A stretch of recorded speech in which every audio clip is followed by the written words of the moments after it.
Extra. Jesse Starcher, we're back.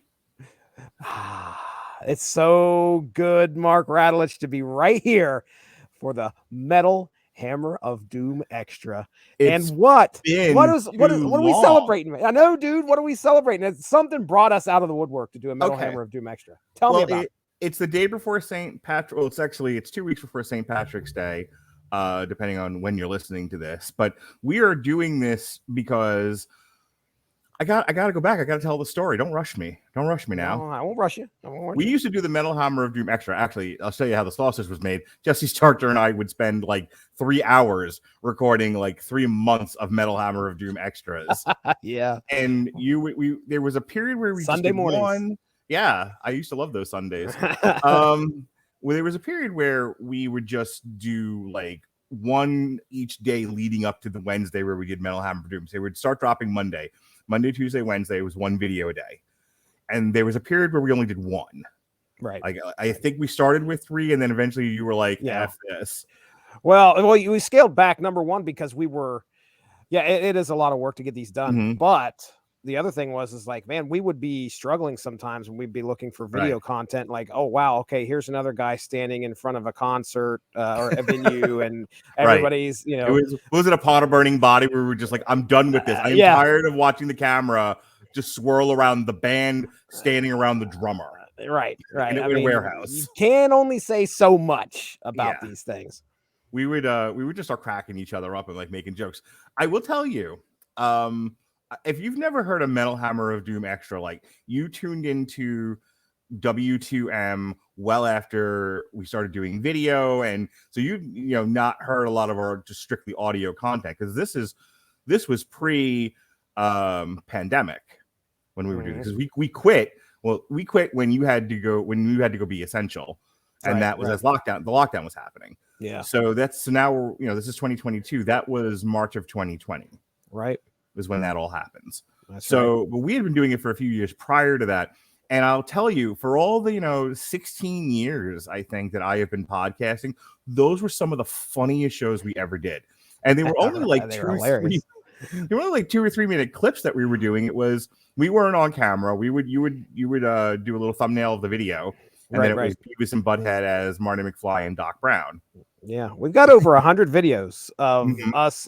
Basically, it's just us, commenting on the video while the video plays in a tiny little thing up there in the top of the screen.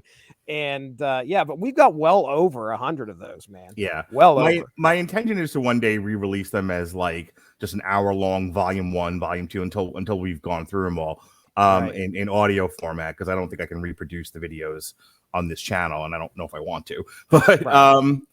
But I actually have to talk to Sean about that. In any case, the point is, we had so much fun doing them, and I really missed it. Like the one video we did for Heaven Shall Burn that looked like an African film, like student film. Yes. We laughed so hard at that. Oh my gosh. Even like really like popular ones like November Rain, you and I were cracking us. All right, dude. I didn't care if anyone listened to it or not. I had a ball just watching and laughing myself stupid. One of my favorite ones that we did, I'll ask you what your favorite one is in a second. One of my favorite ones we did was Sir Mix-a-Lot and Metal Church. Oh yeah, you got some laser beam eyes going on in that. I'll never forget that video. Dancing in the Sparks Factory. Right. It was so good, dude. And you know what's great and what sucks about it? What's great about it? Obviously, we had a good time. What sucks about it is that this right here came along way too late, where we have the opportunity to where we could react. And the Heaven Shall Burn video will be top.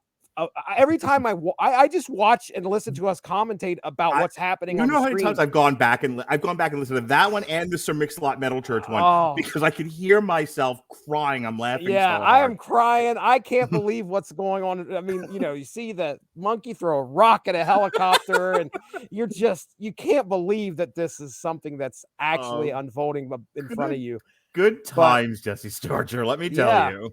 Yeah, but it would have been great to have had our cameras at that point in time, Yeah. just to watch us fall on the floor. Yeah, At how hilarious this stuff I was. cannot recreate that magic. My only hope is that we can create new memories together. That's all right. That's all right. We got new technology. We got a new way of doing this. It's a lot easier. I will tell you, it's going to be a lot less labor intensive on my part. So yeah, that'll it's be going to nice. be no labor intensive. You have to show up.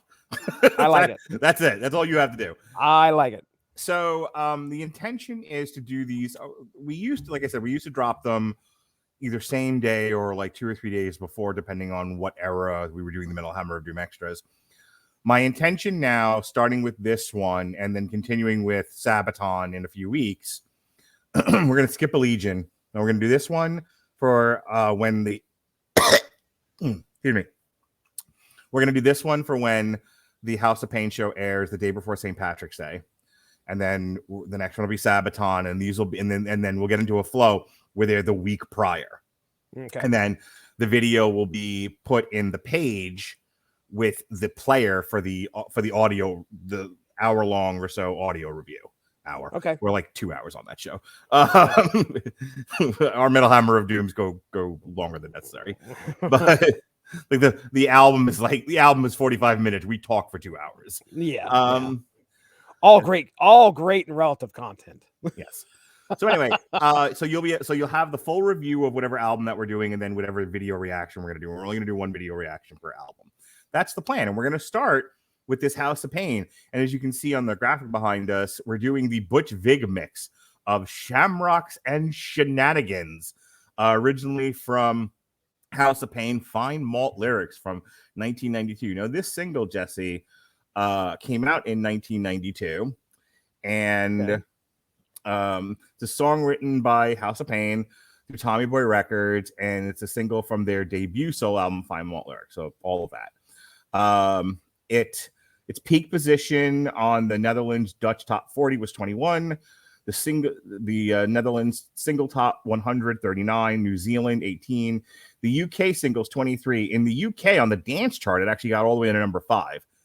Easily its highest charting position. Wow. The US Billboard Hot 100 65, the Hot R&B Hip Hop Songs US 74, Dance Club Songs 14, and the US Radio Songs 74.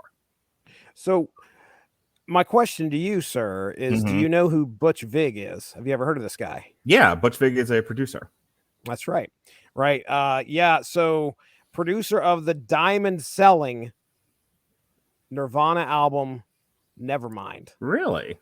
Yeah. So he became known, apparently, according to the wiki here, he became known as the Nevermind Man.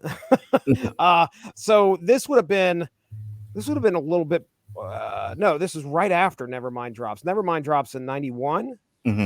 So yeah, this is like right after that. But yeah, I mean, this is a hip hop group that is getting. We know House of Pain and how they like to dabble a little bit in the rock and roll / metal. Right. You know, we've talked about Judgment Night, which was, I legitimately just saw a comment from somebody I follow on Facebook talking about how great that soundtrack was. And I was like, I did a podcast on it. So we did too. Yeah. You were there. I know we did the soundtrack, but didn't we also do the we did a watch? Yeah, the movie. We did it. Yeah, we did a alternative commentary for that one. That's right. It's me, you, and Ronnie Adams. And when everybody ran out of the boxcar, they yelled "Judgment Night!" and they took off. So good. So all right. That's great. So let's do it. Let's break new ground. It'll be the first ever Metal Hammer of Doom extra live video. Well, we're recording the video and then upload it later to YouTube. We're going to see how this goes. Maybe these get locked. Maybe they don't. Maybe we get demonetized. Who knows? This is an adventure, Jesse Starcher. Let's go over the bridge together, holding hands. Let's do it. I like it. Let's do it. All right. There's the video, and here we go. I'm excited. Big. So I can tell you right off the bat, I love this remix so much more. When they did this remix when I saw them at CW Post College in 1994. Really? Yeah. Okay. And I told you in the chat, all of us white boys just tore up the seats in the theater. We were moshing in the aisles. Nice. So I love this song, and that's why I wanted to like mark this return to the Metal Hammer of Doom Extra. But there's nothing to say about this video. Dude, we watched it for like 5 seconds before this, and I was like, this is all we're going to get. I know it. And you're thinking to yourself, like, why did he pick this? I picked this because I really like the song. I don't know if there's a whole lot of House of Pain videos. I'm gonna imitate I'm gonna imitate the video. Oh, let me see. Lean this way, lean that way. Hey, check out the filters. You gotta shimmy your shoulders. Shimmy your shoulders, Jesse. One thing that I learned, but I didn't know. I think I might have known back in the day, is that DJ Lethal, Bring It On, is a part of this group, right? Yeah, DJ Lethal from Limp Bizkit started out in House of Pain. My son was asking me, like, who all's in House of Pain? I'm like, well, Everlast, who went on to do a solo career. Right? DJ Lethal went on to do Limp Bizkit, and no one knows where Danny Boy is. The pipes are calling, sir.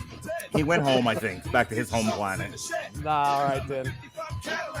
So, yeah, I mean, this is your typical rap video for 1992, dude. Yeah, it's dudes standing in front of a camera, just vibing. Right. Just like Ronnie Adams says, just vibe. Come on, vibe with me, Jesse. Yeah. All right now. All right now. So, how do you think the setting is here? Where do you think they're at? Where is House of Pain from? I guess. I mean, well, they're from Ireland, right? No, wait a second. I'm sorry. My bad. I would have thought they were either from New York or Boston. They're definitely they're sporting the Boston Celtics stuff. So yeah, I'll look them up real quick. All right. We'll take a look. House of Pain. Oh yeah, this is a different mix. They're from Los Angeles. Are they seriously? They are from Los Angeles, yeah. Everlast teamed up with DJ Lethal and high school friend Danny Boy in LA to form House of Pain. There you go. They very much feel like an East Coast type of deal here. Let me ask you a question. So you're maybe a year or two younger than I am. Yeah. How many bar mitzvahs and communions and confirmations and sweet 16s were bump and jump around back in the day? Oh, dude, jump around. If I recall, it was all of them. Yeah, man. I think what really back in the day, you only had so much money you could spend for the tapes, unless you're a Columbia House member. Yeah. And you could buy some for a penny. And I'm certain that House of Pain's Fine Malt Lyrics was one of the ones that I got. Yeah. But Jump Around was also, I think, on MTV Party to Go volume. And I was always buying whatever the next. I probably bought like the first 5 or 6 volumes of MTV Party to Go, but it was great. It is absolutely one of the most iconic 90s rap songs that define me as a young teenager growing up. It was played everywhere. You just couldn't escape it. It's still played to this day. So what do you think you knew Jump Around got played, and then a little bit later Jump by Crisscross, and then white people kept confusing them. I didn't have that problem. I think no, we did Irish not. Rappers, small black children wearing their pants backwards. Same thing. Right. What do you think got the most playback then from Cypress Hill? Was it Hand on the Pump, you think? Cypress Hill? Yeah. No, it was Insane. Insane. Well, I know but that's their second album. I'm talking about from that very first album. Just like if you think about again the communions you went to, Sweet 16s. I'm actually off in my years on this because I keep saying because if this came out in 92, then it was getting played through from 92 to 93, big time in my area, which puts me in 10th and 11th grade. So you know what I'm probably thinking of? I'm probably thinking of all the Sweet 16s I went to. Okay. Popular child. Was he now? No. But I guess I got invited to a lot of parties because I remember hearing this a lot. Well, that's good. Man.